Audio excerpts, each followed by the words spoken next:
Akit keng video ay niyakwa na ning metong nga netizen na masisilabiyay metong establishmento kay Plaridel Street syudad ng Angeles City nining galing aldo ning Biyernes October 6. Adwayang palapag in building, ing mumunang floor, apin kano ding paupang stalls, kabang king second floor naman, pakatok na dimiya sa akong bikibandiging struktura. Agpang king Bureau of Fire Protection Angeles City, may yangulabye king silab di miyasawa, na peki sabi ng pamilya na papaluwal identity. Banda kano alauna 5 ni ganing aldoy na makatanggap yang aos ng Bureau of Fire Protection Angeles City dikil ki insidente. At sune kanuking mumunang alarma yung silabay niyang dasan deity. Sir, ang caller po natin, tumawag po siya ng alauna 5.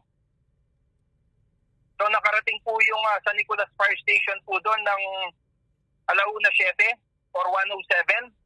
Tapos po yung Angeles City Hall Fire Station naman po, nakarating po siya ng 1010 or alauna jets po. Minabot kanuking 4 na fire trucks iba't kimiyayaliwang local government units in Sinacoru bawi apat dahing api. Sir, yung establishment po natin na to, this is a 2-story mixed occupancies ang tawag po if we're going to follow the Bureau of Fire Manual. So ito po lumang-luma na, puro light materials po, traditional and very antique po yung mga wirings, at the same time yung mga woods po.